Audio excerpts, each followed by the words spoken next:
Hello guys, welcome back to my channel SSC quick learner. आज है 9 नवंबर और आज की करंट अफेयर्स की वीडियो में आप सभी का स्वागत है। तो शुरू करते हैं। 9 नवंबर, तो 9 नवंबर को सेलिब्रेट किया जाता है लीगल सर्विसेज डे के रूप में। तो इस दिन को पूरे इंडिया में मनाया जाता है ताकि वीकर सेक्शंस है जो इंडियन सोसाइटी के, यानी जो गरीब लोग हैं, यानी जो कानून को नहीं जानते हैं, उनको कानून के बारे में जागरूक किया जा सके। कानून की जागरूकता फैलाने के लिए वीकर सेक्शंस में इस दिन को मनाया जाता है। आगे चलते हैं। 9 नवंबर को उत्तराखंड डे के रूप में भी मनाया जाता है। आप उत्तराखंड को इंडिया के मैप में देख सकते हैं, ये मैंने रेड से हाईलाइट किया हुआ है। ये उत्तराखंड की लोकेशन है। आप यहाँ पे फोटोज में देख सकते हैं कि नेचर की कितनी प्यारी फोटोज है यहाँ पे। तो उत्तराखंड के अंदर नेचर को सबसे प्रिजर्व रूप में पाया जा सकता है, यानी नेचर की भी जो नेचुरल फॉर्म है वो कहाँ पे एग्जिस्ट करती है, तो उत्तराखंड में एग्जिस्ट करती है। चलते हैं आगे। उत्तराखंड जो शब्द है ये एक संस्कृत के दो शब्दों से मिलकर बना है।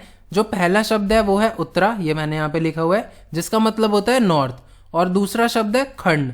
खंड का मतलब होता है लैंड, यानी नॉर्दर्न लैंड, यानी जो नॉर्थ में लैंड है उसको हमने क्या बोल दिया, उत्तराखंड बोल दिया। ये जो उत्तराखंड शब्द है इसको हम हिंदू स्क्रिप्चर्स में भी पा सकते हैं। पहले इस एरिया को दो डिविजन्स में बांटा गया था। जो एक डिवीजन था उसका नाम था केदारखंड और दूसरा डिवीजन था उसका नाम था मानसखंड। केदारखंड को अब हम बोलते हैं गढ़वाल और मानसखंड को अब हम बोलते हैं कुमाऊं। और इन दोनों खंडों के अंदर अलग अलग छोटे छोटे जिले हैं। चलिए उनके बारे में जान लेते हैं। तो मानसखंड यानी जिसे अब हम कुमाऊं कहते हैं, इसके अंदर आते हैं अल्मोड़ा, बागेश्वर, चंपावत, नैनीताल, पित्तौरागढ़ और उधम सिंह नागर। हम केदारखंड की बात करें जिसे अब गढ़वाल डिवीजन कहते हैं, तो इसके अंदर आता है देहरादून, हरिद्वार, टिहरी गढ़वाल, उत्तरकाशी, चमोली, पौड़ी गढ़वाल, इसको पौड़ी भी बोलते हैं, और साथ में रुद्रप्रयाग। तो ये उत्तराखंड के इंपॉर्टेंट जिले हैं। आगे चलते हैं। तो आज का पहला क्वेश्चन है कि जो बाइलेटरल समिट हुआ है इंडिया और इटली के बीच में, इसमें इंडिया की ओर से गए हैं प्राइम मिनिस्टर नरेंद्र मोदी जी। तो इटली के प्राइम मिनिस्टर कौन है, उनका नाम क्या है? तो आपके ऑप्शन है Enrico Letta, Matteo Renzi, Paolo Gentiloni, Giuseppe Conte या फिर मैरियो मोंटी। तो सही जवाब है गिसेप कॉन्टे, यानी ऑप्शन डी। इन्होंने अटेंड किया है ये वाला समिट। तो आप इटली की लोकेशन देख सकते हैं मैप में, वर्ल्ड मैप में। यहाँ पे ये इंडिया है और यहाँ पे ये इटली है, जो मैंने रेड से हाईलाइट किया हुआ है।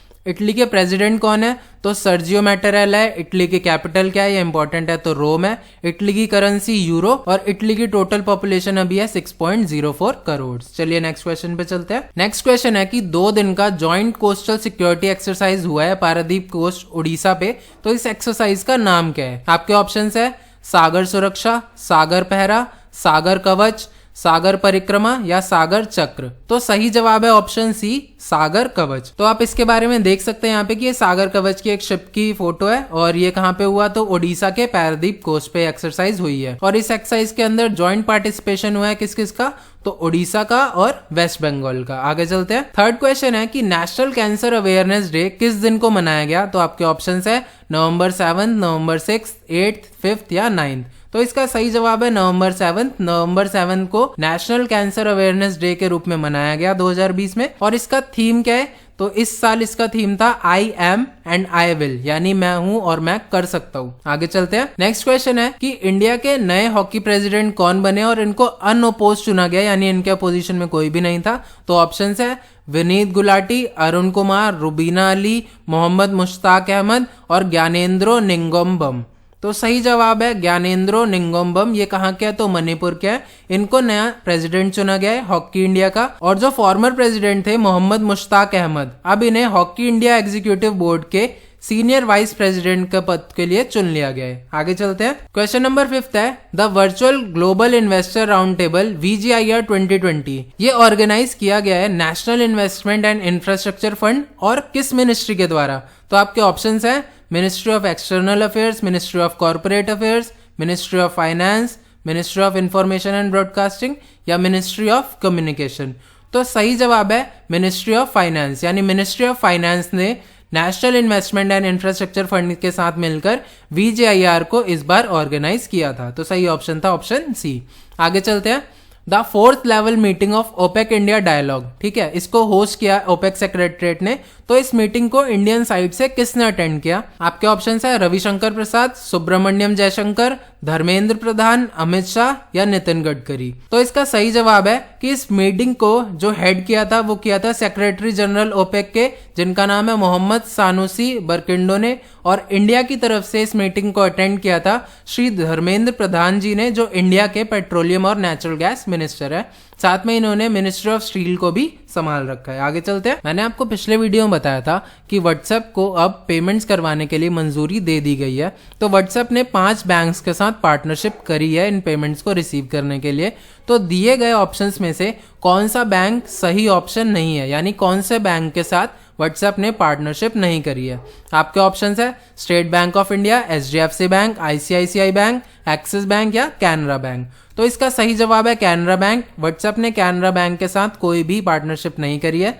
जो सही 5 बैंक्स हैं वो है state bank of India, HDFC bank, ICICI bank, axis bank, और लास्ट जो इंपॉर्टेंट है वो है जियो पेमेंट्स बैंक, जो इस ऑप्शंस में नहीं दिया हुआ था। आगे चलते हैं।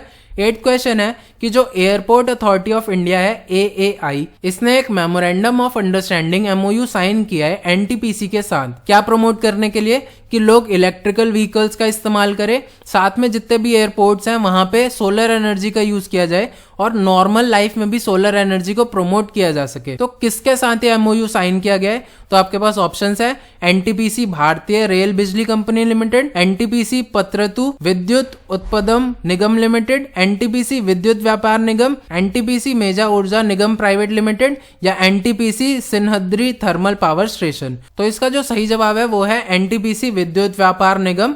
एयरपोर्ट अथॉरिटी ऑफ इंडिया ने इनके साथ एक MOU साइन किया है जिससे इलेक्ट्रिकल व्हीकल्स को प्रमोट करेंगे, उसका यूज करेंगे, साथ में सोलर एनर्जी को भी प्रमोट करेंगे, और जितने भी एयरपोर्ट्स ऑपरेट हो रहे हैं कोशिश करेंगे उसमें सोलर एनर्जी का यूज किया जा सके। आगे चलते हैं। 9th क्वेश्चन है कि इंडिया की जो स्पेशल फोर्स है इन्होंने एक ट्राई सर्विस एक्सरसाइज करवाई है निकोबार ग्रुप ऑफ आइलैंड्स में। तो उस ट्राई सर्विस एक्सरसाइज का नाम क्या है? पहली बात, ट्राई सर्विस एक्सरसाइज क्या होती है? तो ट्राई सर्विस एक्सरसाइज के अंदर नेवी, आर्मी और एयरफोर्स तीनों पार्टिसिपेट करती है, तो उसे कहते हैं हम ट्राई सर्विस एक्सरसाइज। तो इस एक्सरसाइज का नाम क्या है? आपके ऑप्शन है bull strike, tiger triumph, Hind शक्ति, बोल्ड कुरुक्षेत्र और एक्विरिन। वैसे तो ये 5 एक्सरसाइज इंपॉर्टेंट है, तो आप जरूर कमेंट सेक्शन में बताना कि कौन सी एक्सरसाइज कहाँ पे प्रैक्टिस हुई है। फिलहाल इस क्वेश्चन के आंसर को डिस्कस करते हैं।